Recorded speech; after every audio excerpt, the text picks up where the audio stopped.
This is the News You Can Use podcast. I am your host, Big Surf God, and we got T.Michael's, Lindrum, and the legendary producer and group member of Anyday, CJ the Beat God. Let's go. What's going on? What's What's good? going What's on? good? So, CJ, how did you get started? Like, tell us a little bit about yourself. Oh man, it's I think it's been since birth, man. Born in Virginia. My mom was living in Rochester, New York for a little while. I was in the choir up there. Even at 6 years old, I was in the choir. Even at 6 years old, I was taking piano lessons. You know what I'm saying? Twice a week. That translated into doing it in high school. I actually quit sports to have most of my day centered around music when I was in school. I was in piano, I was in the chorus, then I was in the smaller group chorus. And man, I did everything to make sure I was around that piano as much as I could be. You know what I mean? Yes, High sir. school, I think is where, high school. Then I met my boy Keelan. RIP, we lost him a little while back. Keelan introduced me to Terrence. You know what I mean? Him and Terrence grew up together. And me and Keelan was in there singing together. He was a drum major in the band. And I was leading in. Dude, I was so serious about that, bro. I was singing opera and classical. I was in the competition field when it came to singing the music.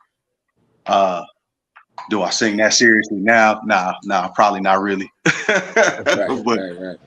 So, long what was story like your short though, man, what was your early, that moved on into writing music, writing songs. I wrote my first song ever with Terrence, Oh, ever in word. my life.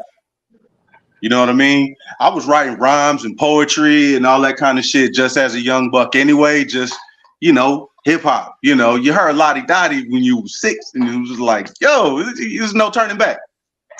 You know? You heard I'm bad and I can't live without my radio. And it wasn't no turning back. You know what I'm saying? So I've Real. been penning poetry since I could pick up a pen. okay.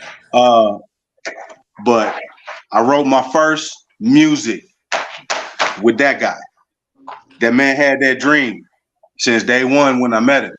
And I still thank God for Keelan to this day for introducing me to my brother. You know what I mean? Because,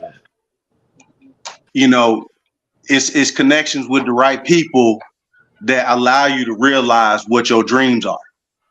Yes, sir. You know what I mean? Facts. Like, I knew I was a poet for something. I knew I had this singing voice for something. You know what I mean? And that turned out to be it. And then, long story short, we graduate high school. This guy goes on to Morehouse. I'm down there every weekend. Immediate recruiting. You know what I mean? From day one on freshman year, immediate recruiting, starting with his roommate. You know what I mean? So spectrum formed. Several group members in and out. One thing main constant. Me and that guy. You know what I mean?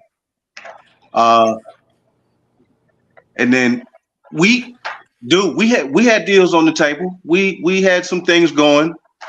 But I ended up walking away to pursue rhyming, to pursue my own group. I just felt a different call. So I formed Dark Side with my partners, Okay. which then later on evolved into Hood Fame Records and Hood Fame the group. Shout out to my partner Nate Grimes.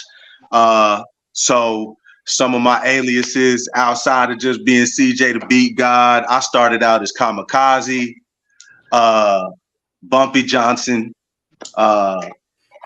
Yo, is there a few? I mean, and then and then I just trimmed it down to CJ. After a while, it was just like, let me just be more authentically me. Because I think by that time I was playing around again with the keys. My partner BD had bought a drum machine because he was going to Omnitech and they had music course and he had got a Mac and So we just slowly but surely started putting things together for how to try to, do that. Even though I really wasn't making beats all the way yet, I was learning. I started learning as much as I could, as often as I could, while we was going to, just different producers and beat makers here and there that had the dream. You know how it go, man. You go to the $25 an hour studio with a track somebody gave you, you know what I'm saying, and make dope tracks, and then you two track it together and let the guy do as best you can. And when you stack your vocals as best you can, and you come out with some shit that honestly probably still would sound like some hot garbage, but the inspiration is there, the feed is there. You can get you a mixtape quality something, to go take around and bump in the trunk and go try to get on the show somewhere and go try to open up, man. You know the path. We did that. Yeah. Me and my guys, we did that. The same way Spectrum did that. We took them vocals. We were serious about that shit, man. We was at Dark before I broke off into that. We was at Dark, Hungry in the Lobby, bro. Just noontime, Patchwork. Yeah, who's everywhere? Hungry in the Lobby, what was bro. it like those early Hungry. days? What was like some of your first music you heard from hip hop that was like, oh man, this is what I gotta do, or R&B, either one? Okay, I'm old, kinda. I was born in '78. All right, so I already gave you a couple of them. Anything Slick Rick does touches my heart, bro. Like that guy is legendary in my eyes. Right? They don't bring his name up enough. Right. You know what I'm saying? Rakim, they're just now starting to recognize how dope Rakim was. Man, we was reciting his lyrics at 6, 7. Right. Kane. Right. You know what I'm saying? Yeah. Nigga, I was listening to Third Base. But to be honest with you, I think the real love I found for it, Tribe Called Quest. Oh, yes. That's what did it for you. Okay, I get it. Scenario. Can I kick it? Buster and Leaders of the New School, De La Soul. When that jazzy knowledge, like positive movement came out, and and Tony, and how close they are to Raphael Sadiq, and dog, that era of music was stupid. Crazy. Guy and the New Jackson, Bobby Brown, nigga. But even with that being said, he named a lot of New York niggas. But that was the thing too. That's what I was telling you before that, right? We in Georgia, we were listening to before everything else happened. We still had UGK, we still had, you know what I'm saying, people like that. But we were more so about the LA scene, the LA vibe. You know what I mean, too, as well. So when I talk to you about Farside, when I talk to you about Cypress Hill, when I talk to you about Farside, Cypress, the Funk Dubious, up under Cypress. Stop. I brought it up to another day, Funk Dubious, because I bought that album. I had them too. Man. Hey, T-Mike, turn your mic up. Yeah, we were from the South. We were fucking a lot. If you were really about hip hop, right? And R&B, DOC, nigga. DOC. The Formula. The Doc, nigga. MC Bree. Like you was fucking. out. It's getting fucking enough. That's what it was, man, for us, man. We reached out to everybody. We listened to everybody outside of our hometown. And then after that, we came back in our own, you know what I'm saying, to our own hometown. Especially when Outkast popped it off. ABC, Crisscross. We were back home. But before all that shit popped off, we was out y'all's way. Because before Crisscross, Georgia and Florida was doing bass music. Out here we had booty music. We had Kilo and 95 South and 69 Boys and right. But in the South, you know what I'm saying, you had Raheem Dream. I was fucking with even though I was fucking with Hilo too. I was fucking with Magic Mike. I'm listening to bass music. And he out of Texas, I think, right? He was Texas. No, he Florida. I'm listening Florida. to Magic Mike. Screw is Texas. No lyrics, nigga. I'm listening to bass music. Pillow talk. I'm not from, you know what I'm saying, Florida. I'm not from LA. But I'm listening to everybody, because if you don't do that, you're not going to understand what hip hop is about. What you know about an Edward J mixtape? Hey, T-Mike. My director said turn the music up a little bit more. Oh, the mic. Okay. Yeah, turn your mic up, not the music. Huh? Yeah, that's pretty. Can you hear me now? Turn it all the way up. All right, I'm gonna turn up some more. I would say lower the mic down towards your mouth. But that's where we come from, man. In Atlanta, it was a mixture of everything. It just wasn't about, you know what I mean, just certain areas where we like, you know, paying attention to and chiming in on shit. No, I want to hear everybody. What is everybody doing? That made you a better musician, songwriter, producer, all that good stuff. You want to hear what everybody's doing, what everybody talk about. And matter of fact, since I'm on that shit, I'm gonna tell you this thing. In '97, one of my niggas from college, and he's from Georgia too, right? If it wasn't for him, I would have never known nothing about Razzcazz. And I had a lot of people with from LA too, from California. But this nigga from the South put me on Razzcazz, nigga, the first album. So when I started hearing Razzcazz, I was like, what the fuck is this? This shit is hard as fuck. That's how I started learning even more than what I didn't know. Because you're talking about artists that you didn't. Every time you bring up artists from LA, what's the first thing I always ask you? Like, who you talking about? Okay, let me go do my research. I don't really know, but I do know from the past what it was. Razzcazz is one of them goats, nigga. They don't talk about it either. He's one of the niggas that they didn't talk about, but I fuck with him.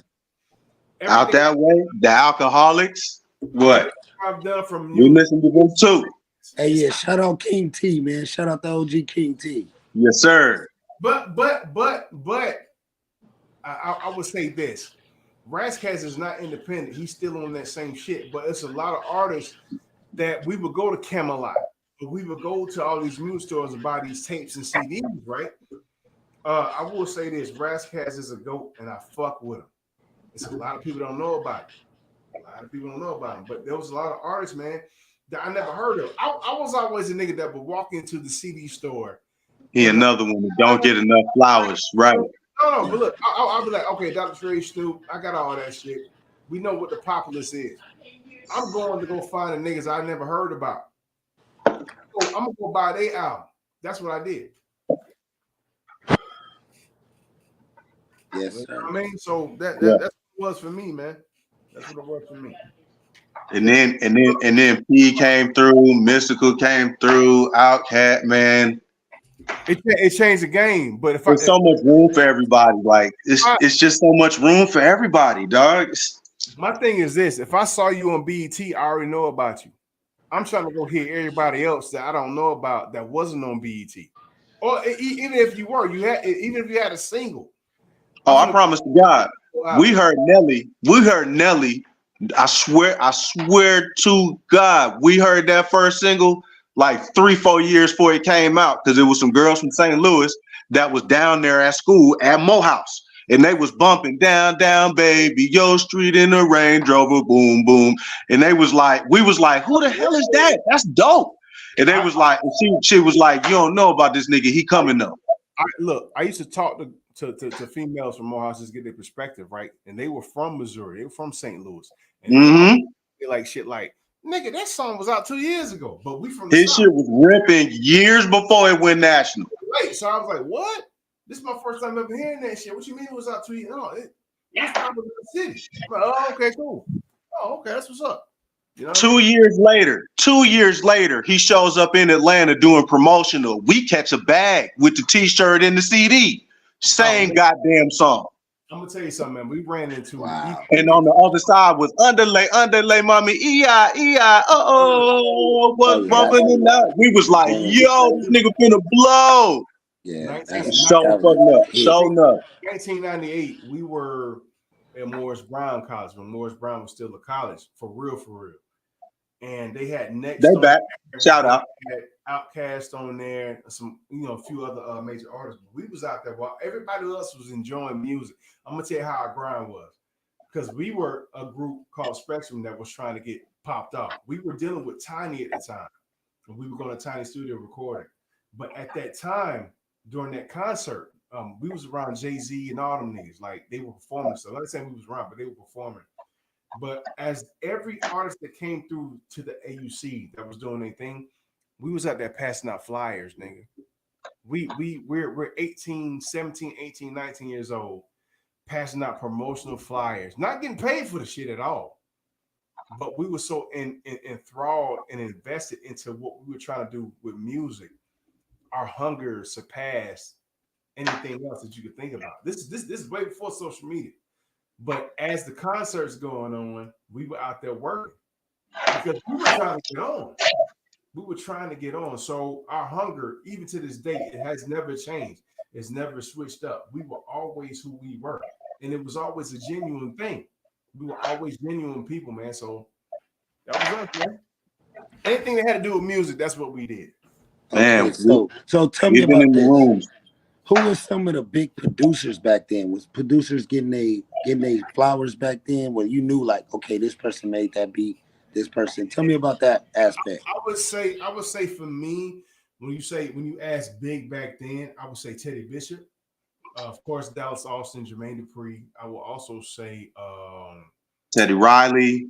Teddy Riley. Uh, But hold on. It was some underdogs. People Shakespeare. When Shakespeare had did No Scrubs, that's when he really got on. And we were actually in the Tricky. studio with Shakespeare. Yeah, well, we were actually in the studio with Shakespeare's younger brother at the time at Red Zone. So these were the kind of people that we were around, man. We actually, our manager was actually, what was her name? Mimi Mugala. Mimi was actually the lady that used to do background vocals for James Brown. And when I met her, she took us on as a manager, man. And then back then, of course, I don't know if she's still living or not. If she isn't, rest in peace, Mimi. But I hope she's still living. But even with Mimi, man, Mimi had the source. She had the outlets for us to get on. And she used to work for Catherine Bruton, who was the president of BMI. So those were some of the stories, man, that we got a lot of stories to tell, man. A lot of people don't, man. Look, we was in the studio one time, and I don't know you remember, we was at Red Zone, and we had met Focus, who actually is a producer now for Dr. Dre. And he's been with Dr. Dre for years, but he became our producer. And at the time when we was in the studio with him, the first time we ever met Focus, we was in the studio with Focus, man. And lo and behold, Kerry Hilson from my hometown walks in with this guy named Marvelous Marvin, who any artist you ever want to deal with from Atlanta dealt with. He dealt with them niggas, TLC and all, so many I can't name. And she Hey, walked in with him. This is right before she went to LA with JD, because I called her and she was like, "Yeah, I'm gonna go to LA with JD." And then like a month or two later, she had did that song with Timberland and Nelly Furtado, whatever that song. I can't think of the name of that song. And So who was like some of the first artists to break in Atlanta? Because I heard you mention Crisscross, and Crisscross was huge in LA.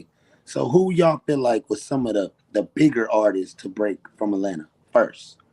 mm, before Outkast, Crisscross was the biggest to come out of Atlanta, the flat out biggest.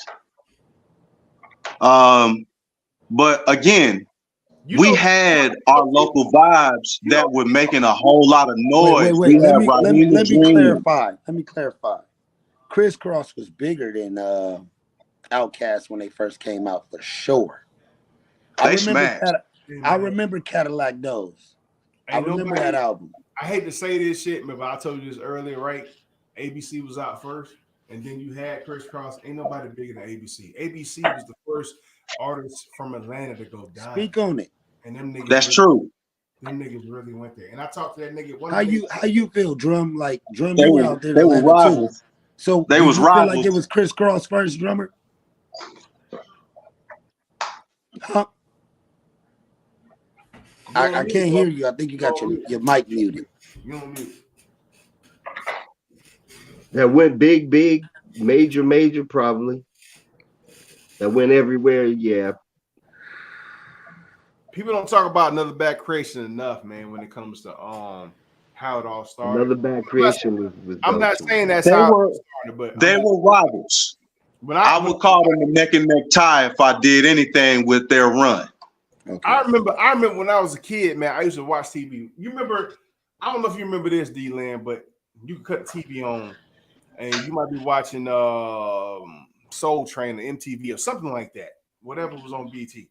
I remember one day, man, I'm like 11 to 12 and I cut the TV on and I see down here in Atlanta, we had a club for teenagers. Well, we had two clubs, but the main one was on TV. It was called MBK, My Brother's Keeper. And you watching that shit, and you like, okay, these teenagers, ABC was a part of that shit, man, to pop off Atlanta. And you like, what the fuck? They were. I didn't meet GA until I was 16, 17, because we went to high school together. When I finally met him, you know what I'm saying? That's my brother from this day. But I remember him, and I'm just like, bro, where I know you from? I didn't know him when I saw him. You know how you see niggas and you be like, okay, I know you from somewhere, nigga. I don't know where. But it didn't hit me until then. And I'm like, oh shit, nigga, you a part of Another Back Race. You a part of Meteor Man. You a part of all that shit I grew up with. And he's right here in my face, man. Them niggas really did numbers. A lot of people don't give them they flowers. I'm giving they flowers tonight because, and I hope I can set it up for y'all to have interview. That nigga, a part of that group, did history for Atlanta, right? Did a For lot real. of history, bro. No doubt. No takeaways at all. Look. He scooped us up in the K5. Mm-hmm. Damn near every Saturday. Hey, that K5 was legendary too, man. That K5. We was at them studios. Like he damn near walked us in the dark. You know, like to be honest, we got to credit GA for literally putting our foot in the door to be in the room. Man, I'm gonna tell you something, man. Me and Jay in a lot of ways. Me and Jay was real close, man, to the point where we really became brothers, man. I remember when, and I'm as long as I'm talking about Jay, I'm gonna shout out Charlotte Asbury. That had a lot to do with LaFace Records, man. She was that. She still is that GOAT. But if it wasn't for me meeting him, man, I never would have met Dallas. And it was at a point early in life when I'm 19, 20, where I would show up the dark. And as soon as Dallas seen me or run into me, Dallas was like, oh, what's up, T? We was on a first name basis back then. And I was around everybody. And I brought Spectrum into the fold because I was already in high school with GA. GA, when we would leave high school some days, man, he would take me over to go see Colin Wood. He would take me over to go see Juan. He would take me over to go see. It's so many niggas. Like, if it wasn't for him, I never would have met a lot of motherfuckers, dog. And I'm telling you, when I say a lot of niggas for me, coming into the music game, I would have never met these motherfuckers. I seen these niggas on TV. And so me meeting them in person, I'm flabbergasted, nigga. I'm young. I don't know nothing about the game right now, but I'm young in the game trying to figure it out. I'm like, God dang, everybody I saw on TV. I'm like, oh, hey, Chris, I just met such.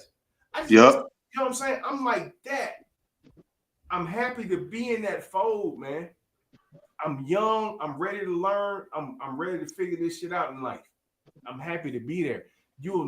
Anybody that does music, you will never understand that shit and what it means if you're really trying to do it. And look, that vibe. It's crazy, bro. I'm his older brother, right? I'm in the back of the room like, Chris, shut the fuck up. You're a fly on the wall.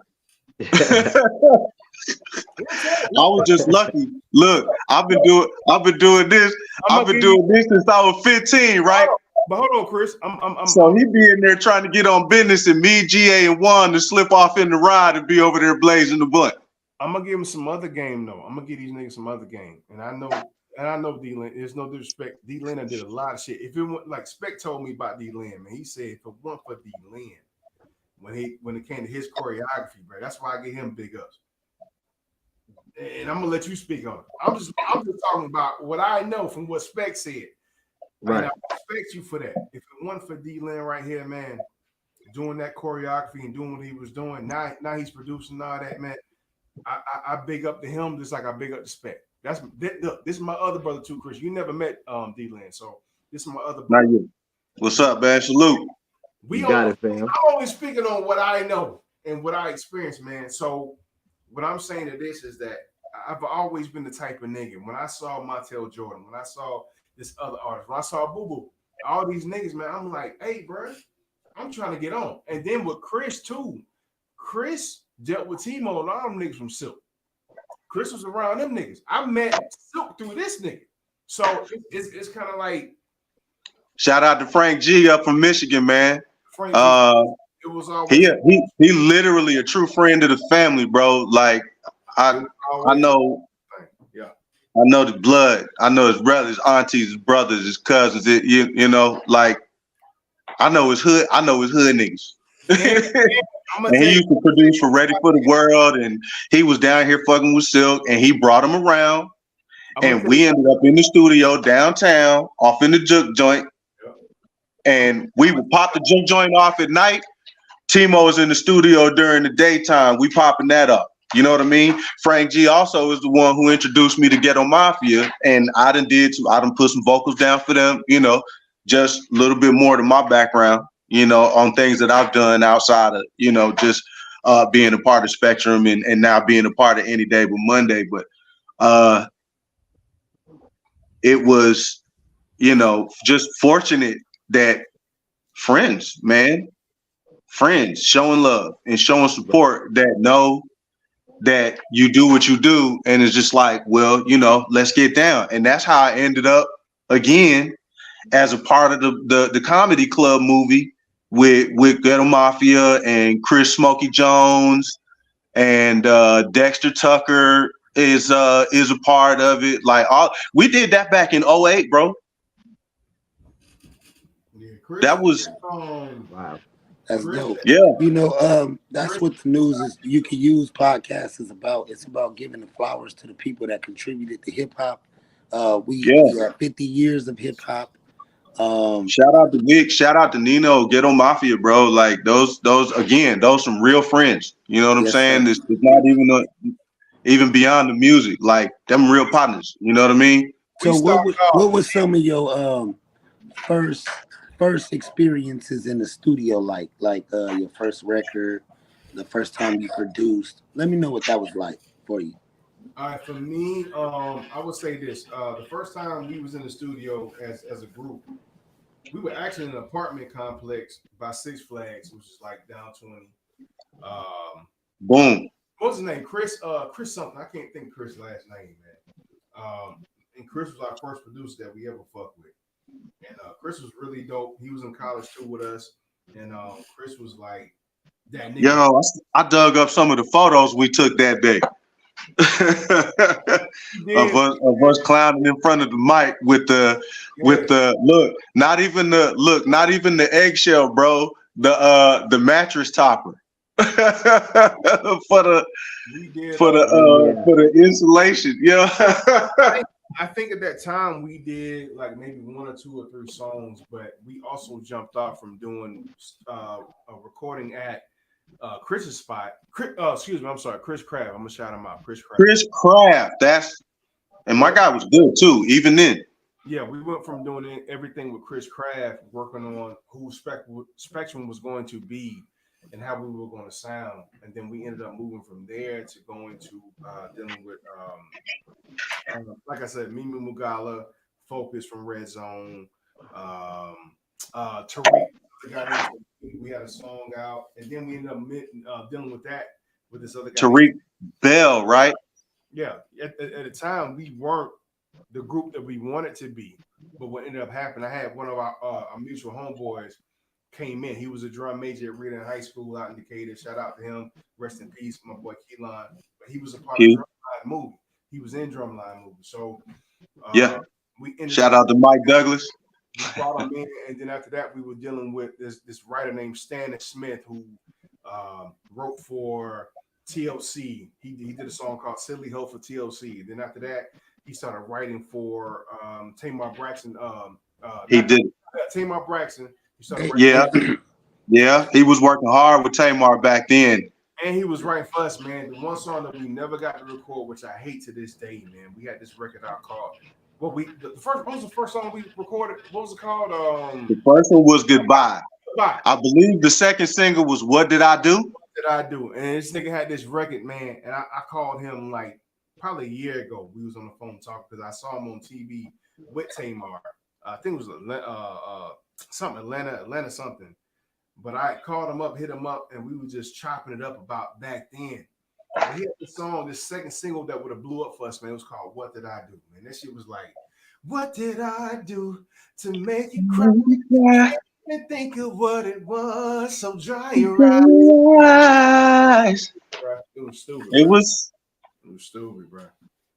it was some seriousness on there. They don't know about us, man, but we are a part of Atlanta history. A lot of people don't know about us, but we have been a part of it because we've been around that circle for so many years, man. So many. We used to. Dallas We was in the room. Hold on. Dallas had a group back then called Vega, and I remember going to. They were signed to Free World Rowdy. I remember going to. What's the record Swear to God. No, We did every appearance they did. the record store. It wasn't Turtles. It was some other record store. Best Buy. I remember going to Best Buy and seeing the Vega album. So we would go to perform. We would go to spots like Earthlink Live. We would go to what's the other spot we used to go to? We did an appearance at Justin's restaurant back in the day. Zitty's joint. Yeah. I remember Vega was getting ready to perform at Justin's, man, and we was there. So anytime we showed up, Swear to God, we did every appearance they did. it would either be the whole group or just me and him. So me and him on there at Justin's, man, and Vega would see us, man. They sounded out. They would say, "Oh, what's up, T? What's up, Chris?" We was everywhere in the city, bro. We was everywhere. But that was, you know what I mean? That's just what we was doing out here. I believe Tyra and Stannis both were gearing us up to be their rivals, kind of like a 112 Jagged Edge type of thing. The way ABC and Crisscross came like counterparts. Atlanta was good for doing that. Always having counterparts And the same way. I got a shout out to my boy Phil, his uncle Kenny Smith, man. I hope I get the name right. If I don't, Phil, I'm sorry. But Kenny, his uncle Kenny, was a music director for Phil Pruitt. and we were actually at his house recording on the music and stuff like that. So, yeah. That's what's up. Yeah. Too. There's a lot to it, bro. All right. Yeah. So, who were some of y'all influences? I know y'all said a couple of artists, Slick Rick, this, that, and this, but like personally, people you knew. I remember Chris saying that T.Mike was the reason why y'all start writing songs and doing this and that, right? Yeah. But T.Mike, like, what gave you that inspiration? What gave y'all that inspiration to even try to do it, to even pursue it, to get to the level y'all got to? So I was a nigga back in the day, and I mentioned my boy Keelan who passed away. Our boy Keelan that passed away. He lived in my neighborhood, so when we were teenagers, man, I was like the nigga that my dad had 45s, 35s. Okay. Right? Those are records, vinyls. And then nobody knows. Hey, he had a little Smokey Robinson up in there. Curtis Mayfield. Man, look, Of course. I bought Smoke. A little bit of But Faithful to the End and all Keelan that. had the super deep voice. No. Okay. Keelan was, if you want to talk about Temptations, he was blue. If anybody who knows who the Temptations are, he was the bass nigga. But when it came to me figuring out what I wanted to do, I was always the nigga that would listen to my dad's records. I'm listening to the Dale, Temptations, Smokey Robinson, That's that anybody you shit. think of. But not only am I doing that, I'm going My to mama had every single one of them. I'm going Yes, sir. to the album and I'm reading the credits. Like who produced, who wrote, who did this, that, and the third. And that's how I started diving into music. Because I really wanted to be a part of the game, man. I was really in love with what music was. That's why I was doing what I was doing. And but I don't care if I bought a cassette tape or a CD or a vinyl. I was paying attention to all that shit. The first album I ever bought at a record store, I was 8 years old. And I think his name, look, if I'm not right, D-Lane, correct me. I think his name was Joe Ski or something like that. But he had a song, he had an All album. right, look, I'm gonna go around. And I'm gonna ask everybody, what was the first album they ever bought? Like, Yeah, so that was my album, man. The first album I ever bought as a kid was the Joe Ski album. And he had a song out called the Pee Wee Herman Dance. Pee Wee Herman Dance. Yes. Before that, the first album I ever confiscated when I was in daycare. You know, I was 8 years old. I was in daycare because parents were working all this shit. I ain't gonna lie to you. The first song I ever listened to and confiscated from another kid from daycare was The Boys, because the album they had out, My Lucky Charm and all that shit. Fat Boys. The Fat Boys. No, The Boys. No, The Boys. The Boys. Down My Heart. Down My Heart and Lucky Charm, man. It was Thank you for the funk. And Thank you for the funk. Look, I ain't gonna lie. I was a kid. I was 8 years old. But when that girl put it ran out the goddamn building, nigga. Like that was my shit back then. Like I was always trying to figure out what everybody was listening to. So if I saw you with a cassette or a CD or whatever it was, I'm like, who are they? Either you're gonna play it for me or I'm gonna take it from you. And you ain't gonna know who took it. That's the type of shit I was on when I was a little kid. Like, I'm gonna go figure out what the fuck going on with this music shit. But I didn't know at the time, like, how do I get into it? I didn't know what the protocol was, the procedures were for me to be a part of it. But I always wanted to be a part of music. I wanted to be a part of history, and that's why I always grinded hard to do what I needed to do. That's it. All right, whoever had it, real quick, whoever had that album at the time, I apologize. It wasn't in my nature for that, but I'm sorry. So, CJ, what was your first album you ever bought? Thriller. The cassette tape. I was gonna go straight into that. Like I gave you the hip hop side earlier on when it set into what made me, start penning poetry and stuff like that. But the other side of that, every day after school, bro, and it wasn't just Bad, Billie Jean. It wasn't just that I'm jamming to. I'm singing with Lady in My Life. I'm singing with Human Nature because this nigga's incredible. You know what I'm saying? And Prince. I was singing Purple Rain back then. He's a big fan, man. Matter of fact, he's a Prince fan, and one thing he put me on to when we were I don't know how old we were, 15 or 16. He was the one that put me on D'Angelo. You know what I'm saying? I had to go buy that out. I had to go buy that out because of him, man. You know what I mean? Father of neo soul. This nigga, he listened to more of. Man, don't get me wrong. I did listen to Prince too, but any artist that was on that level, like Prince, D'Angelo, or what's the other guy? Bilal. He was on Bilal. Music. Erykah Badu. On that shit. The Roots. The Roots. I'm there. That's the heart and soul of where I dive. I get into my car and drive now, and I'm listening to Masego and Sir and fucking and Alex Isley and Jack Dine and there's so much deep mute and Snow Allegra. Oh yeah. Let me give him one more shout out because you just mentioned the Roots. My homeboy, his name is he goes by Cassie Creflo now. He's a comedian host and a comedian. If it wasn't for him about the Roots, 1994, that first album they dropped, he's from Massachusetts. I would never known about the Roots, but I got that's crazy. To the Roots through him, man. So shout out to my boy Cassie Creflo, man. Shout out to him too. So what about you, Lindrum? Which what is your first purchase? Your first album, first tape? Man, I can't even quite remember. You know, I was more into recording DJs on cassette tape Wow. because I was mostly a dancer choreographer. I had to listen to everything. Like I didn't really have I was always one of them cats that was very diverse, very eclectic. Like it was never really one thing that stood out to me. It Yeah. was always the beats and the grooves and the moves and then if I enjoyed something enough, I got into it. Now don't get me wrong, there were a lot of favorites, but I can't really say like there was one specific album that I really went and caught because I really wasn't into like capturing that. You know what I'm saying? To Right. be Right. quite Right. honest. Yeah. So with well, I'm hoarse, y'all. So y'all bear with me. You Uh, good? You good? with 50 years of hip hop, how do y'all feel about that? I know I asked this question before to T.Michael and Lindrum, but how do you feel about it, CJ? I think it's 25 years too late.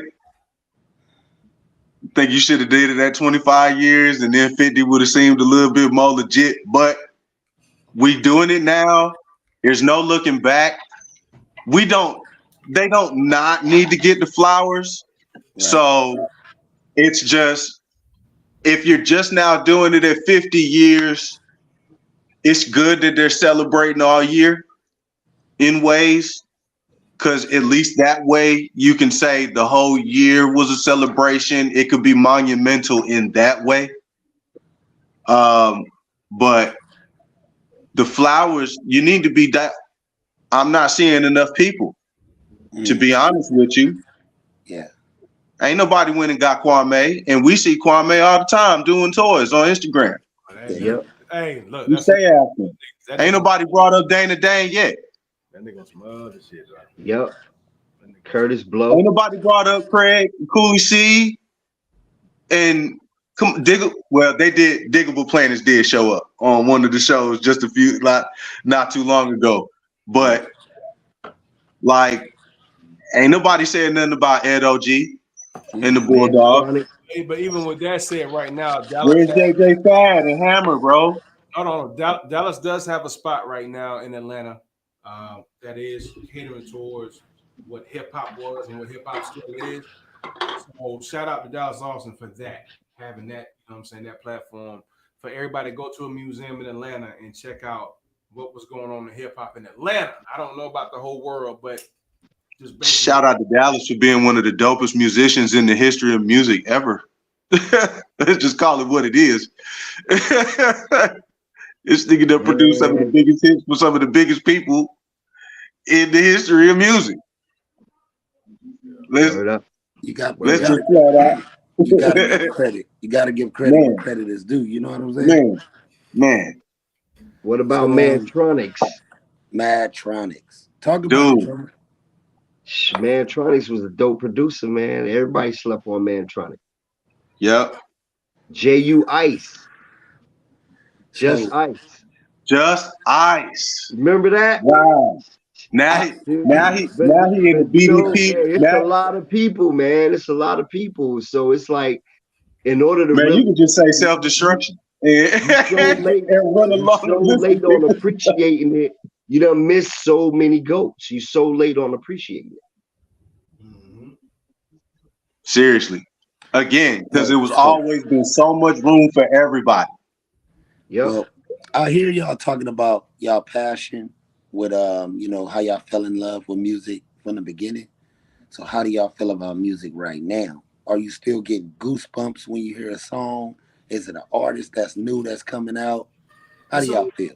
for me, man, I'm gonna be real with you, but this is on the R&B side, and I listen to everything.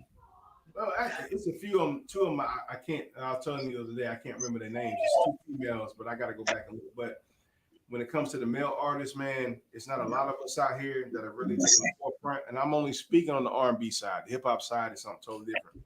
I'm gonna let Chris answer that. But for me, on the R&B side, for male artists, um, It's October London and Lucky.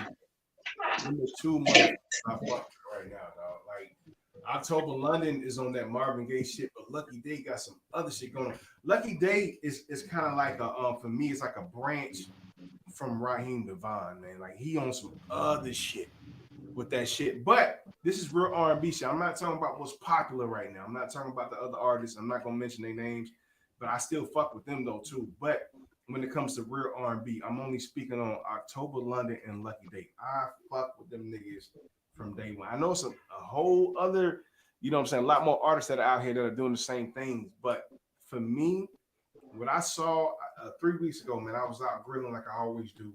And I'm watching October London perform because when I heard the new single he got out, I was like, who the fuck is this nigga? Let me go do my research. He's actually signed to Snoop Dogg. So I had to go look him up. And the other female I'm gonna give credit to that's out in LA as well, out in Cali as well, is Jane Hancock. She got my last name too, but Jane Hancock. Yeah. Hey, so y'all gonna sit here and act like Jewel didn't put out that something in my heart? Huh? Y'all remember Jewel, something in my heart? Something in my heart. Oh, you talking about Something in my heart. Hey, Miss Chalet. Michelle A. Michelle, yeah, my bad. Y'all know. That's I'm back, young. That's back then though. Yeah. You know what I mean? I'm telling you about Yeah. what's going on with me today, who I'm listening to. That reminds me of that type of vibe. You know what I mean? That's got that same energy. That's what I'm fucking with right now. If I ain't anything on that same vibe from what I grew up with, Michelle A and all them, hell yeah, I'm fucking with it right now. Because that's what I grew up on. Now, you know what I'm saying? It's a different age bracket between us. So whatever would hit you, like somebody like that, I feel you. So now I gotta go check it out because you're gonna put me on something that I didn't know about. You know what I'm saying? Right. But what I do know about, I'm gonna tell you, hey, bro. At the end of the day, ain't nothing matching that shit. Because I feel like, and I ain't gonna say everybody, I'm just talking about particular artists that I do pay attention to. When you put that pen to paper or that thumb to the phone now, because everybody's doing shit in their phone, Mm-hmm.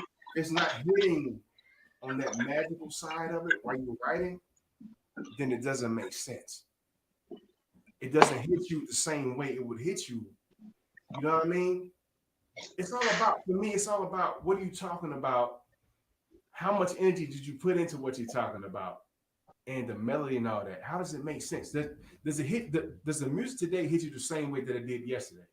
And if it doesn't, there's no point in even doing it because if you can't resonate with your artist, this is before social media. Before we were on social media, you had to go to the radio or you had to go to the stores. If you can't do that to where it pulls you in to drive you to go do that, it doesn't make any sense. Right? You're not hitting the people with what you're supposed to be hitting them with. You understand what I'm saying? That energy. Right. And there is no variety. Yeah. There's no variety either. It's all the same subject. It's all the same talk. It's all the same energy. And that energy doesn't do anything, especially if a lot of people are doing that same energy. How can you sell anything? Because they already did it. What are you doing now to change the game with it? You got to come up with something else, man. If you don't, where are we? Exactly. You gotta leave your own. I got a good question. Back in the I got a good question, y'all. Real quick, before you start. Back in the 80s and 90s, man, you had all these artists, Surf, that every artist that dropped, I don't care if they were hip hop, R&B, pop, whatever, everybody had a different subject. They had a different story to talk about. We don't have that no more. Why? Why? Because everybody wants to trend fast and just talk about shit, but do it in a different way. Why can't we talk about what's really going on? Why it's the microwave society shit. It's crazy, bro. So, that's all I got. That's all I got. Instant gratification is the trend now. It's just so nobody really is looking for depth. Is it more of a popularity contest or is it really talent? Popularity contest. I'm gonna say a little bit of both, but I would say the same. And I'm gonna add in marketability. No, it's what's easy, bro. If That's the marketability part. if I Yep. could do What's this, easy to sell? if I can do this in the easy way, I don't gotta work too hard for it. People are afraid to work hard, man. They're afraid to get behind the microphone, get with a producer, or even if they do their own beats and all that, they're afraid to do something different. Everything's got to Yep. sound the same. If I go to a restaurant, of course, I'm a type of nigga. I'm gonna order the same shit from that particular restaurant. But if I go to a different restaurant, I don't want the same shit. I want to try something different. Yeah.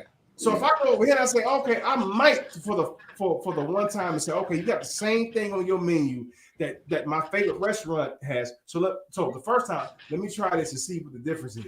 After that, I want something different every time. If I hate it, I'm gonna hate it. If I love it, I might come back to your restaurant and still order the exact same thing.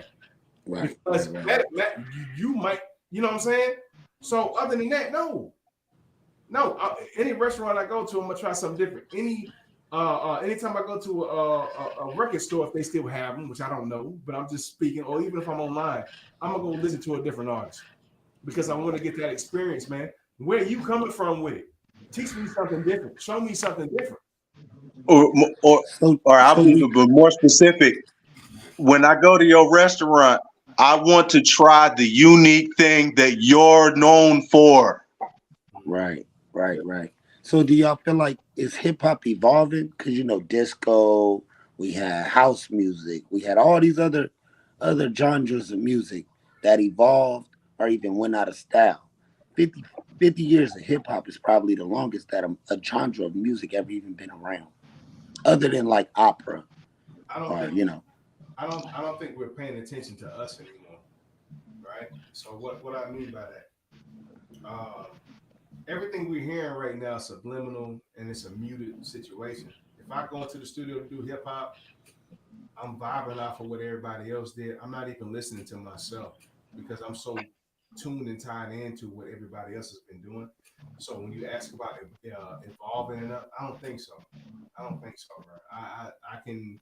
I might be wrong. I might be biased, and that's one of the reasons why I don't really listen to hip hop as much as I used to. Is because it's not for me. I'm just speaking on me personally. It hasn't been wrong. There's been nothing to change the game because a lot of people you gotta remember, man. Like in the early '90s, hip hop was about teaching people shit. I grew up on them niggas.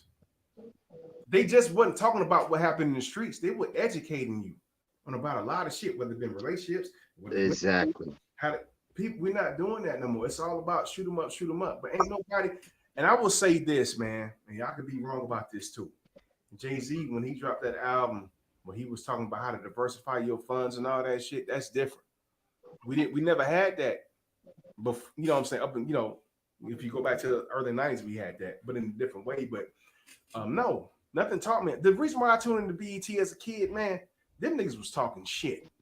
And they was talking good shit. It wasn't all about that shoot 'em up shit, bro. Hip hop's been under attack from behind the scenes because of the power that it could have, the power that it did show at Exactly. one point in time. When all that good stuff was coming out, you had black people really wanting to work together and elevate, and we were earning our own. See, they were afraid again, because music leads people, that the music really was going to lead black people into another black Wall Street and another black community, and that everybody would, dude, because the nation was strong. Believe it or not, even the gangs were strong in the 90s. The Crips and the Blood, they was right. They was right. That's why the cops were scared of them. That's why it's a big problem back there, because they owned their own neighborhoods, and you couldn't just come in there and do what you wanted, regardless of how you saw it in a positive or a negative light.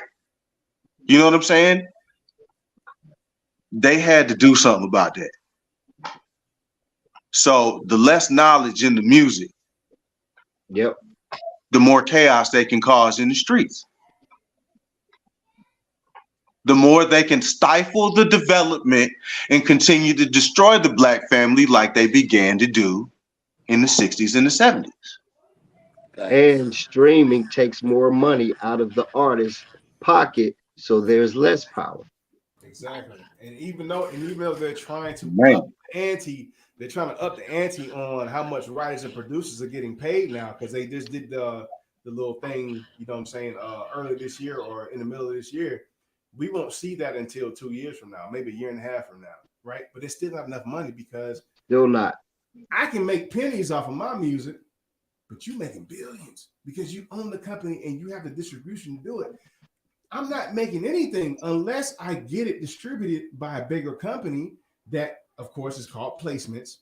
Then I can make maybe some decent money, but I'm never going to see the money that I'm really supposed to be making. So they still have a control and a hold on how you put stuff out, how much you're going to make from it, and then what you're going to see from it. It's still fucked up.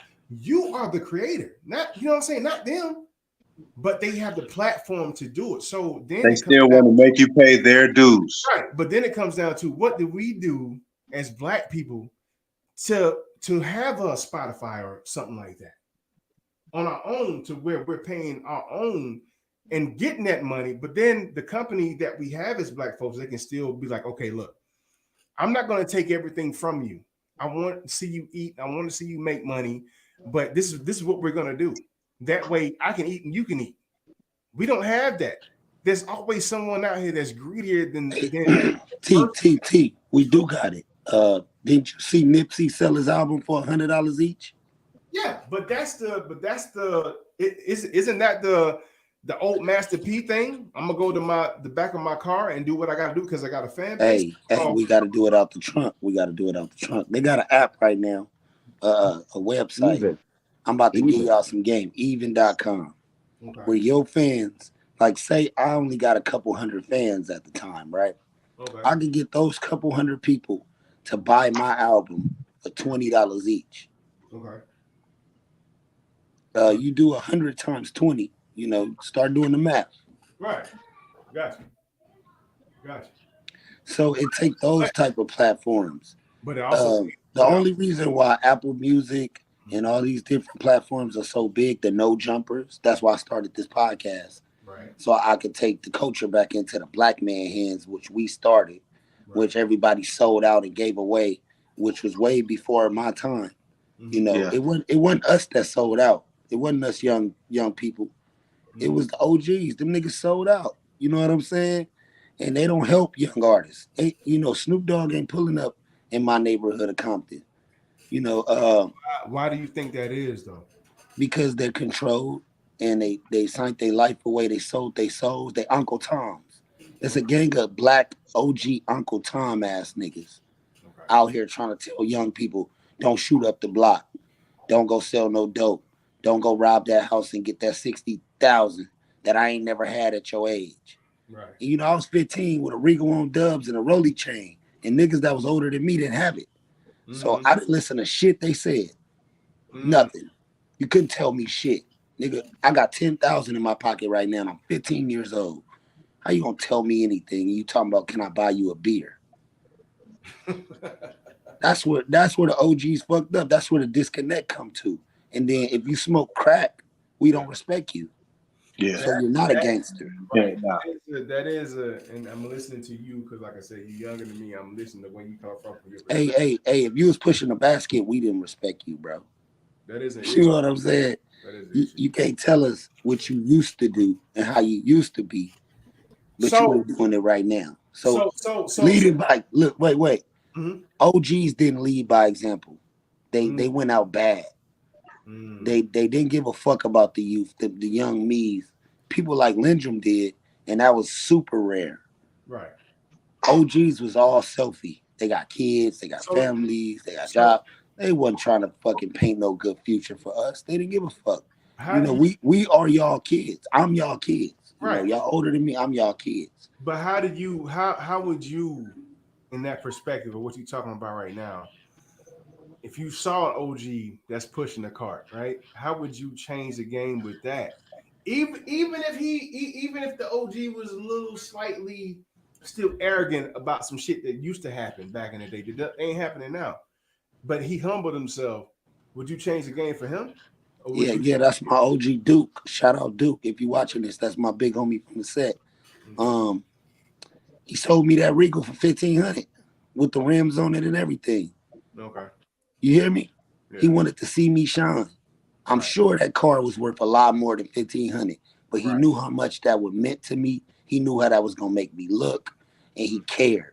A lot of these OGs don't want to see young niggas shine. You know, I bought a big chain, right? You know what I did as soon as I seen my son? I gave it to him. You can have it. It ain't about me no more, nigga. It's about the future. And these old niggas, they still stuck on what they didn't do, what didn't happen for them, and they not pushing the culture forward. And they not like, all right, well, I didn't do it, but I know my young nigga can. Right. So let me make sure he make it. Let me make sure I push him. Let me make sure I put my energy into him. Let me make sure I push the culture forward. And you know, now you got young niggas killing each other. You got this rap music that sound horrible. All that is because of the future generations. It's not because of us. It's the daddies, the fathers. You're right. And ain't been no fathers. The crack era took all the fathers away. Right. The jail system took all the fathers away. So all you got is a gang of young kids with deadbeat daddies, mamas on welfare, and they only keep the kid for the check. Shout out to the Single Moms Club. The worst fucking parents in the world. They raising the killers, the drug. They raising the worst niggas. These mothers are raising the worst era of kids. And do your statistics. Don't tell me they not, because I got baby mamas. That's not and what I I want see. to say. No, wait. That's not what I want to say. I Thank want God to my mama raised me with some sense. No, I know you got me. Hey, these mothers are neglecting their kids, locking themselves in a bathroom with a phone, all that kind of shit. Listen, they really don't care. They need that EBT. And that's what I was about to say. I'm not. Let me say this. I'm not going against anything because what you're talking is the truth. I just wanted to add on before you even said what you just said, because what you just said was what I was already thinking. They're not raising the kids. Guess what's raising the kids? The system. TV. No. YouTube. They phones. TikTok. The tablets. Because Instagram. Listen. It's more about, listen, you go over here because I want to watch my shows. I want to do this. I want to do that. Hey, T, I don't even want to cut you off. I seen my kids watching other kids play with toys and have fun. Man, yeah, I said, fuck that. I put my kids on YouTube. I say, no, you are them kids that you watching. Exactly. So I got to show them how much, we going everywhere. Here go all the new toys. Here go the time. What do you need? Because ain't no way you should be watching another family for you to feel like you're a part of something.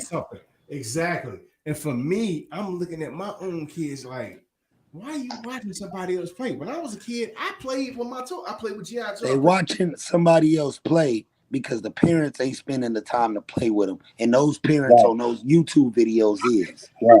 I did the exact same thing you did. I caught my son watching kids play with certain toys on YouTube. I went and got the toys and was like, bro, take your butt outside. Let's go. Me and you. I'm about to make this action figure talk. And I'm about to be a kid with you. Parents, you know what happens? I'm going to tell y'all the main thing. We get older. Bust his ass with that dart gun. Hey, Michael Jackson had it right. We got to keep that inner kid, bro. Yeah. If we don't keep that inner kid to play with those kids, to get on those video games, we're never going to be able to reach them. Because we're not lowering ourselves to the Bible too. It's in the Bible too. To have a heart of a child in order to get into heaven. But hey, it's deep.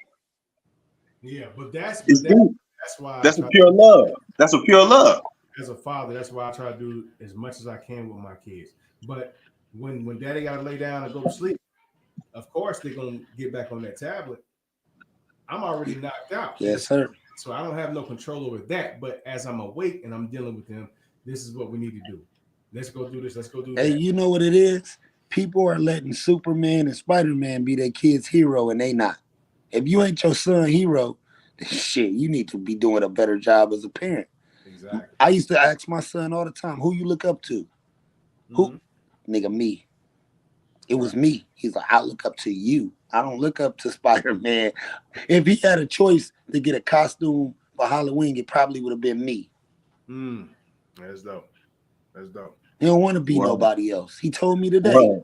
He said, Pops, you probably think I'm out here wilding and doing this and that, but nigga, I'm just like you. I preach the word. Like, you know what I'm you in the flesh. So when he said that, I said, I never could be mad at you or go against you. How could I go against me? Mm. That's dope. Can't go against myself. I just got to deal with it and ride with you. A lot of parents ain't their kids' influence. They don't look up to you. You're not fun. You ain't got the Regal on Dubs. You don't got the big chain that them rappers got. I go buy that shit. Right. Mm-hmm. Not because I want it. It's because you ain't about to look up to a rapper when your daddy got that same $10,000 chain. Right. Pops got that. Oh, what y'all like Benzes and shit? Oh, Pops got one of those. Absolutely. You know Right. what I'm And I saying? might. Yeah. I'm not that flashy, but my flex is, yeah, their rims are nice. Their chains are nice. The video was great. They rented all that for the video. Does he own his home? And you know what my Because son I do. said? My son said they don't give a fuck about That that. part.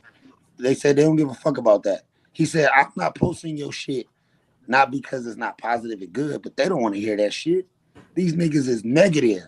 They on demon time. You ain't Right. gonna get their attention saying that shit. You better go buy that big chain if you want some influence. If you want to That's be able to tell them how to get, because they want to be able to say, you got what I want that I seen, and now you could guide me the right way to get it. They yeah. not listening to a nigga who going against them. It sounds like you going against them. To me, it even sound that way. I'm like, oh, you not with us then. Fuck you. I don't give a fuck if you my daddy or not. I like so and so. I'm And listening I'm to not so and not with it. so. I'm not with it. I mean, You get what I'm I got saying a though? chain. You It's hear me, not CJ? huge. I got a chain. Right. You know what I'm saying? This is It this ain't is what huge. they but this is what the kids is looking up. We like I see the influence, man. Influence is everything, bro. Influence is everything. And if Nah, you you're don't right. have influence on the culture, then you don't got the culture. You know what I'm saying? And for us to be able to win our kids back and to win the younger generation back is we have to be the influence. We got to be able to show them the way. We got to tap into that 23-year-old us that we used to be with a knowledgeable mind now and be able to market to them. You know what I'm saying? That's why they say hip hop is a young man's game. It's because of that I young agree with mind. that. You I hear agree me? with that. It You is a hear young me? man's game, and it's an ever evolving game. Yes. You No, know. no, it's not evolving. It's not evolving. It's staying exactly where it's been for the last 10 years. Kill him up, shoot him up, booty hole brown, and it's only getting worse because we have no influence. And you think people are hitting Snoop Dogg up for a feature? He the most famous. Oh no, you know, they not hitting us up. They not hitting up no OGs. They tapping in with each other. You know why? Because we as soon as we hear something negative or we see something we don't like, oh, I don't want to deal with that. He's too wild. He's this. He's that. We're judging them before they even get their foot in the door. We the judge, the jury, and the executioner to these young niggas. We don't like their music. We don't like the way they dress. And they like, well, fuck you, old niggas. Nah, you know what's so crazy though? It was like that for us when we were coming up. Yes. Niggas So was why doing would we the do it same thing. to why would we do what was done to us? That makes no sense, bro. Yeah. Why ain't we listening to their music? Why ain't we trying to tap in with them and hit them up and get them on the news you can use platform? Why ain't we in their DMs giving them good? I do it every day with these young niggas. I talk to them every single day. I don't know how many other OGs, how many OGs got young homies my age. You know, Drum is older than me, but I'm his, you know what I'm saying? I'm his Yeah. colleague. I'm his outlet to the future. It's the same thing, bro. Like Y'all gotta use us to talk to the rest of you know what I'm saying? If I you got ain't got 20 young niggas that you could call right now, you ain't got no influence on nothing. yeah. And I got a Nothing. lot of young niggas, man, Nothing. I deal with, Gotta man. tap in with the You know what youth. I'm saying? You got to. It's the Yeah. youth that leads the future for us. And it's the youth And that keep you young too. you gotta fuck with the young niggas, man. There you go. I think that's the problem. OG's is like, man, I'm settled in my life and I don't want to be bothered with no drama and I'm, scared. Niggas is scared. What you scared for if you already old? Nigga, you live longer than these motherfuckers already. Why don't you want them to make it to your age? Right. That don't make no motherfucking sense to me. You want him to go through 13 years in jail for him to figure it out because you ain't got the time to want to take with him. You know what I'm saying? Or he gotta die and we gotta watch it and be like, damn, there go another one of our black brothers. If they all die, ain't gonna be nobody after us. Right. You ain't lying. And I wanna because what you said was because that's the important part. We gotta speak to each other.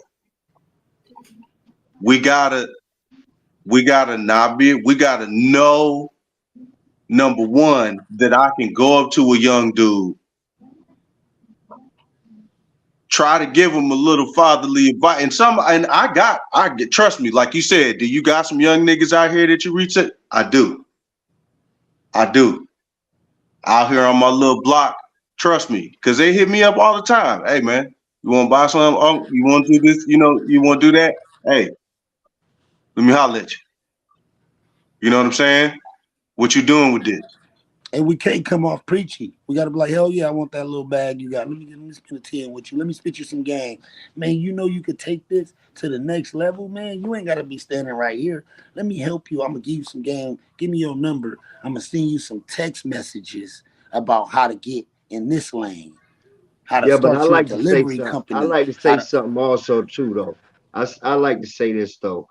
They also have to be a lot of more young gentlemen have to be a lot like you, Surf, because they not. when I speak to you though, that you will listen. See, there's a difference. A lot See of that them are makes like, you can't tell me nothing. That That you that can't that tell me that's nothing a drummer. attitude. I'm not gonna cut you If off. I it, respect you because I know you and you was able to show me. If you ain't showing these little niggas nothing, they're not gonna listen. Why would I listen to you?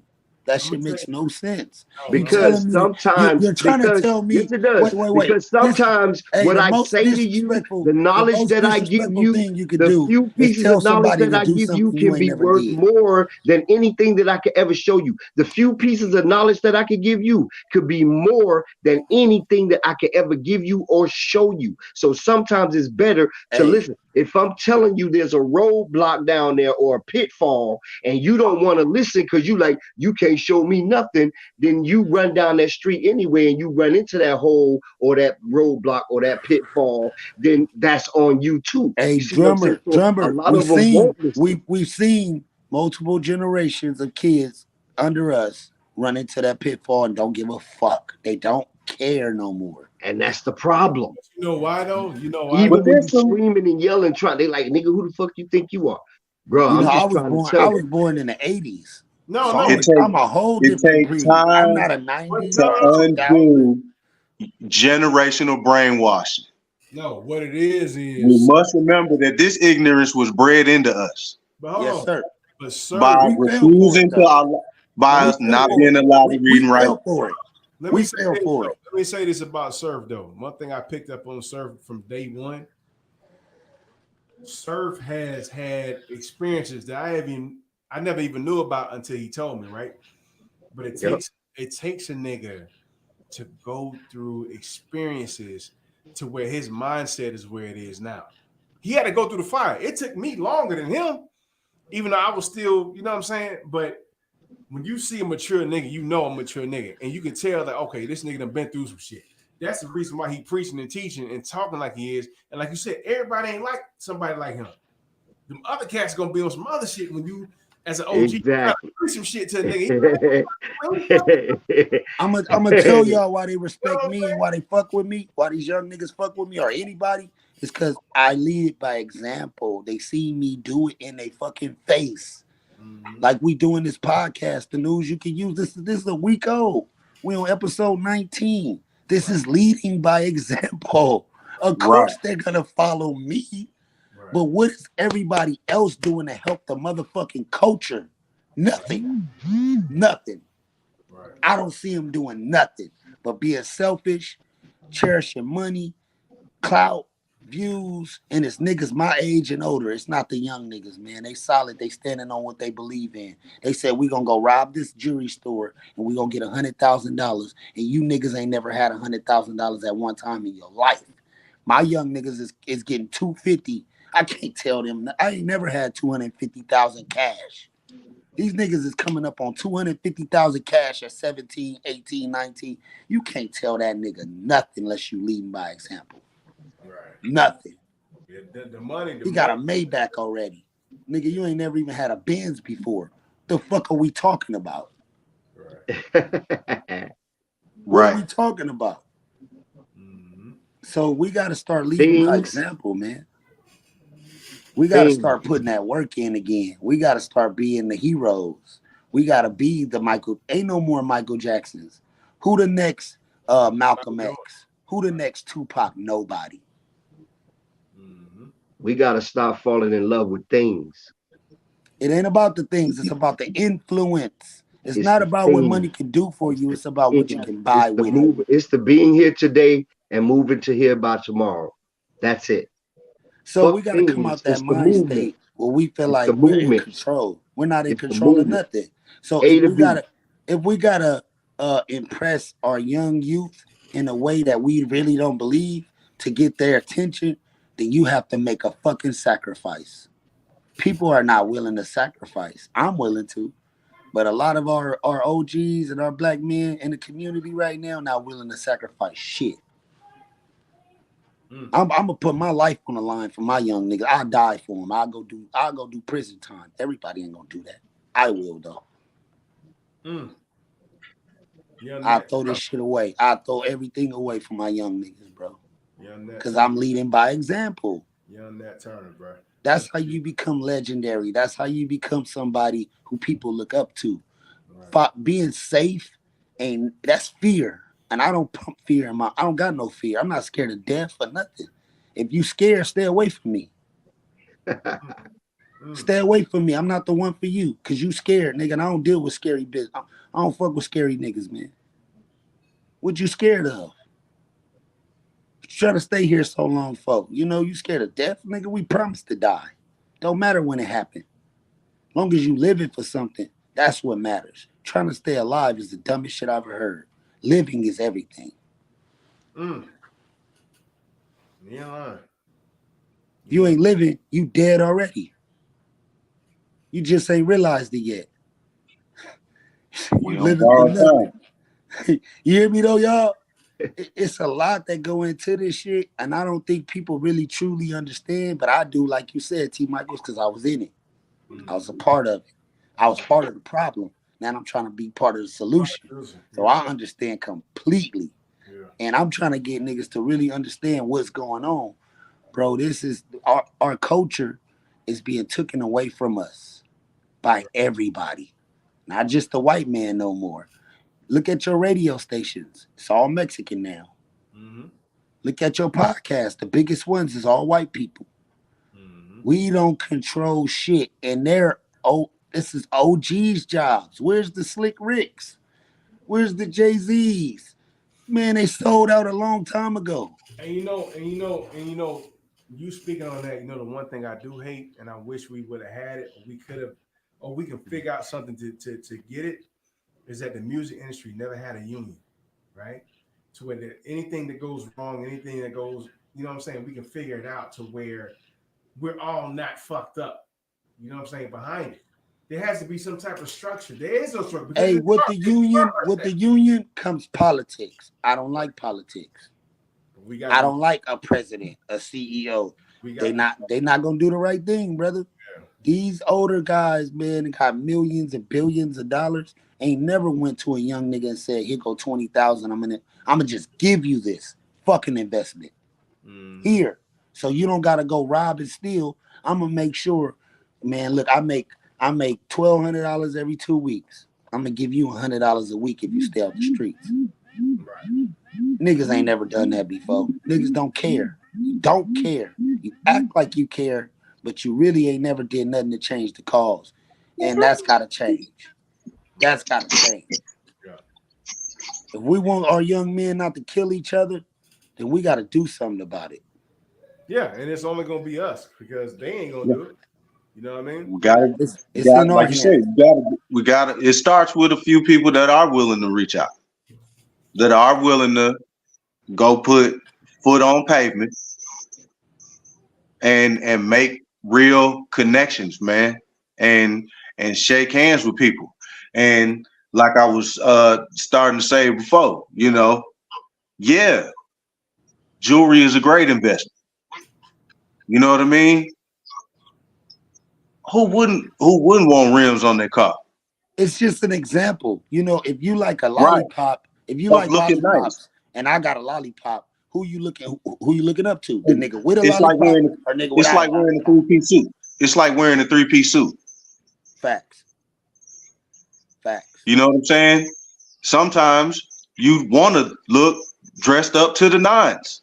Yes. You know what I mean? Sometimes you feel like you deserve, you know, to put a fresh pair of Louis on your feet and a nice suit and show off. Hey, CJ, I'm gonna tell You you just when niggas you really deserve feel to what I'm do that. saying. Hey, Hey, sir. niggas only feel what I'm saying when your little homie get killed by the police, like me, or you lost 10 homies in one summer. You know what I'm saying? I'm about to damn near bust some tears out. This shit is real, nigga. My homies is dying left and right, young and old. You know what I'm saying? Uh, it only hit home when your little cousin died or your son got killed. Then you figure out, damn, we should have did something about this.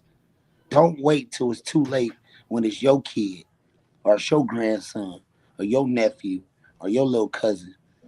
You know what I'm saying? We Yeah, wait till it's too late to do something about this shit. When niggas could go outside right now and go find a young nigga and make him your little partner and take him fishing and fuck with him. And he ain't gotta be no kid. You ain't gotta know him, but you see something in him you like, and he got some friends. Hey, you, my son, y'all, we about to hang out. We about to go fishing. Y'all not about to sit on the block today. They ain't sitting on that block because they want to. They ain't got no right. daddy to take them fishing. They got to. Yeah, Right. yeah. I They started not with selling coaching my dope. son Pee They Wee. not Pee selling Wee. dope and toting guns because they want to do it. They doing it because they got to. Mhm. That was my first step. I started coaching my son's Pee Wee basketball league this summer. Yo, One this thing. You know what I mean? Just do one thing. And that could change the generation. Cause you gotta realize, man, hey you Surf, know, you know what hey Surf, I gotta dip out, man. You know what it is, you know what I'm doing. yes, Uh sir. uh but I love all of you. I love this talk, and I hope and I pray that people tune in and really pay attention to what's happening, because when old folks get with young folk and everybody listen, magic happens. And that's what we're trying to bring home. The idea of the conversation. Crack that egg, mix that yolk up, and make a meal out of it. And we got to break the barrier in order for us to communicate and get on a level where we understand and listen to each other, and then get into the ideology of where everybody's coming from. And then hopefully we all start marching the same way. But on that note, sir, if you know what I got to do, my responsibilities, and I love all of you, and I'll be on the next one. All right, Yes, Peace, bro. love, sir. Holla at me, man. All right, no D-Lo. doubt. Yes, sir. Yes, sir. Well, love, All right. Hey, this was a great conversation, man, for us to have. I'm gonna make sure I chop this up, put this out so the people can see this, cause for sure. I don't think I ever heard this conversation before between But generations, that's good. and we don't got the young ones on here to speak up for themselves. But I'm speaking for them because I talk to them and I'm preaching to them, and I gotta tread very light with my preaching because they're like, nigga, I'm out here. My mom ain't looking out for me. Nigga, my daddy, I don't know where he at. And I'm in the street, nigga, trying to figure it out. I don't know what to do. Yeah. You know what I'm saying? A lot of them don't Yeah, know what to do. They lost. They trying to figure. yeah, They really are good people, but just in a fucked up position, bad environments. Whatever it is.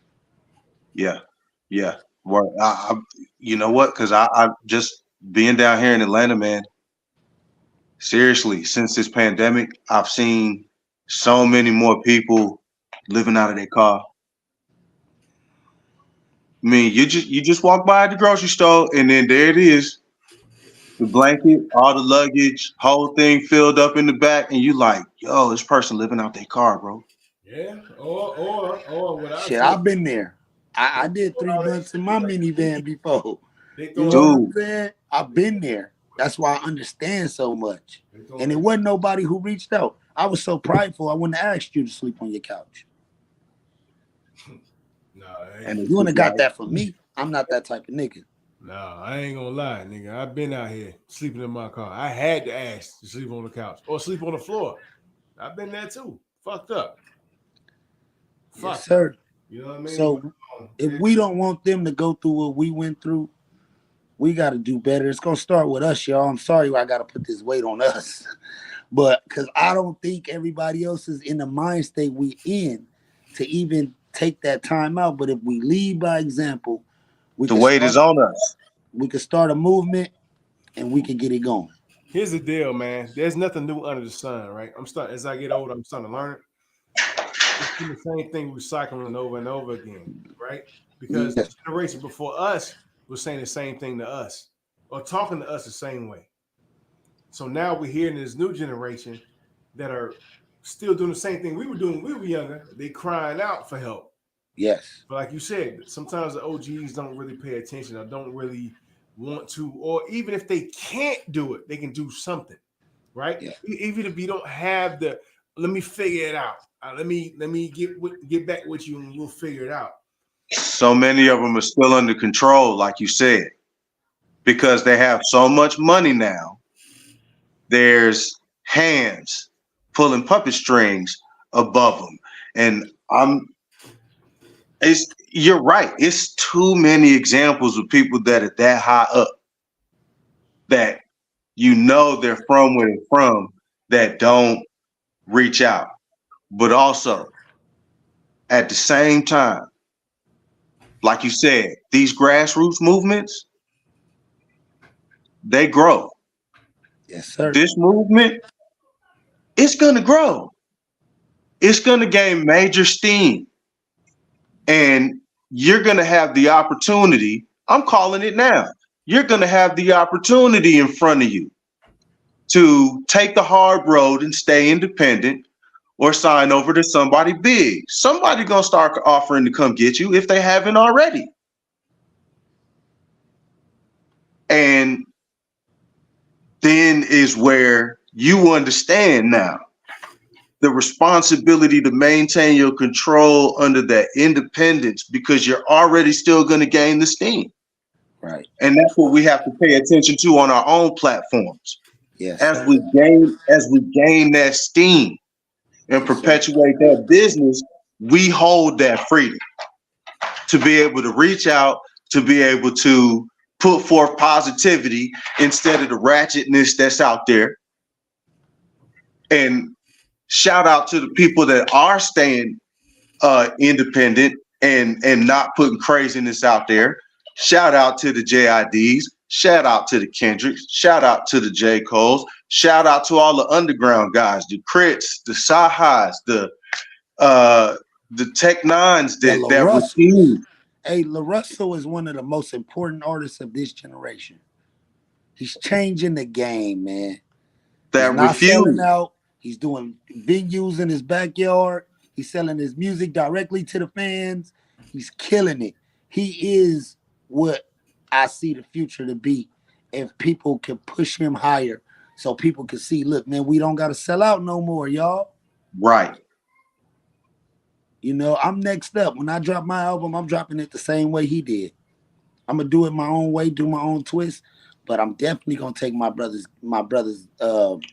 information that he gave me on how to do this shit to show these young niggas, hey, we could get rich and we don't need 1 million fans. We don't gotta It's be super popular. Maybe it's those a double-edged 500 sword of people. social media. The Yes, double-edged sword of social media. The same control aspect that they're trying to use against you, you can also use it against them and further the cause. That's what that Exactly. fear. That's that fear. A lot of people, man, are scared, man. And I read in the Bible, fear is of the devil. It's not godly. It's not. It's not godly. So we gotta teach people to be fearless. I teach Right. my kids to be fearless. Man, go jump off that bridge. Right. Go do what the fuck you gonna do. Because if I teach you, no, don't do that. Now you scared. Now I'm teaching you fear. Oh, don't touch that fire. It's gonna burn. No, go touch the fire. You'll find out for yourself. You know what I'm saying? It gotta be like that because if we don't, we teaching them fear. Now it's okay to give guidance. It's okay to tell them good information, but sometimes you Right. gotta say, "Hey, I'm not gonna tell you it's hot. I'm gonna be like, this is hot. this is hot. It's gonna burn your hand. I might have to take you to the If hospital, but if you if still you want to touch touch it, touch it. if you touch this, it's gonna burn you. If you want to touch it, go though. Go ahead, touch it. I'll touch it with you. We're gonna both get burned. Oh, see what that did to me? Don't do that. You know Right. what I'm saying? I might even do that. I might even go, can't take it that too long. That's hot. Right. That's hot. Right. Right. So But man, we I'm gonna just do gonna this supply again. information. Hey, I appreciate you, brothers. T, I appreciate you, CJ. This was like a real conversation. This was a real man. I gotta make sure I blast this out because the end of Sometimes this you interview, need man, that shit. got real. We Sometimes need depth. you need it. We need depth. You need it. You know what I'm Real saying? conversations with real And brothers who's pushing it. We gonna push the culture forward. We're not trying to take us back to the slavery era, but absolutely not. that's what it looked like where we going right now. So let's go and turn that back around because we got to take control again. You know what I'm saying? We got to take control of our culture, what we done, what we doing, what we influence. If Hey we man, don't, what happened every time you elevate in a level on the video game? The you go bosses to get harder, right? it gets The harder. attacks get harder, right? So the closer you get to winning the game, the harder they are going to pull out all the stops. They're going to Right. try every trick in the book. But you have to know it's because you're powerful. You're moving. It's moving. And you can't buy into the attacks. No, okay. If you ask me, I believe the people that we see on TV are put there for a reason. It's not me and you for a reason because they know we're gonna have these conversations. They don't want us doing that. Right. You're not going to stop me from saying what I need to say. Right. No. But everybody else, as long as we talk about bullshit, we all good. How much you going to pay me? All I got to say is that. All I got to do is say it. Don't dare let me enlighten my people. Don't dare me give out some information that's gonna make somebody rich. Don't Right. dare me tell you something that could be viable to your life, or else you cancel. Yep.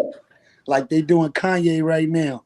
Yep. And I look at all the black idiots, Exactly. niggas is the most coolest motherfuckers I ever seen for them to disagree with anything that man's saying when it's all facts. It's Right. all in a book, dummy.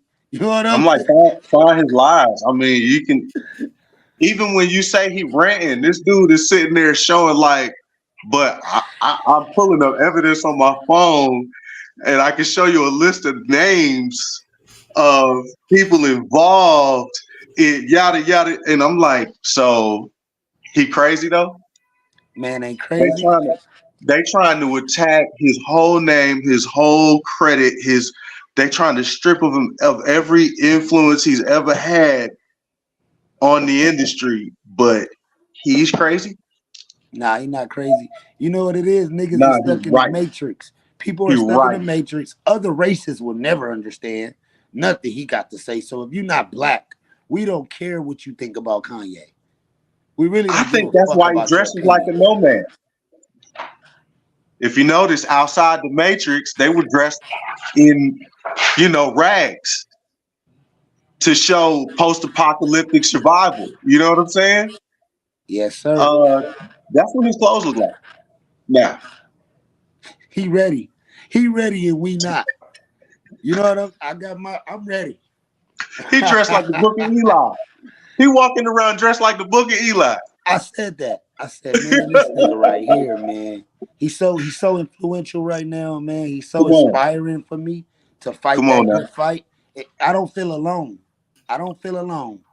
I know Nah, Kanye nah, with you're not. me. I got You're Kanye not. with me. It's on. We finna put out a song called God Light. We finna put out a song called God Got You. We finna put out these messages Hey, because yeah, you know what I'm saying? yeah. I Put don't that see out in people the air. doing that. Yeah, the world need it. Hey, we need some balance. I'm a Libra. I need balance in my life. I gotta, you know what I'm saying? Yeah,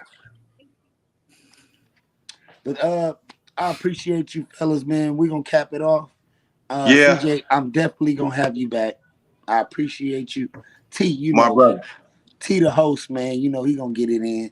Nah, I got Uh you, bro. this is the News You Can Use podcast, episode I think 19 or 20.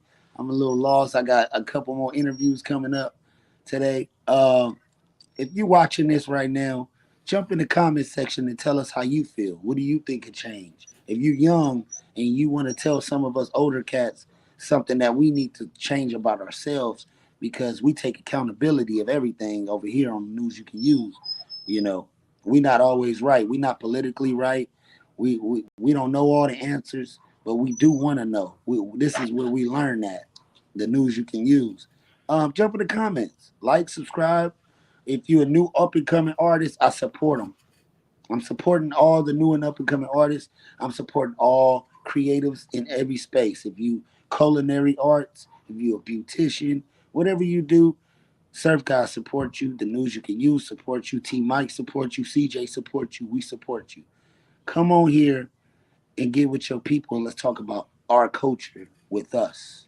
And then we'll let everybody else watch. Deserve. You You got it. hear me? Love. And I'm out of here. Big Surf Peace. Guy.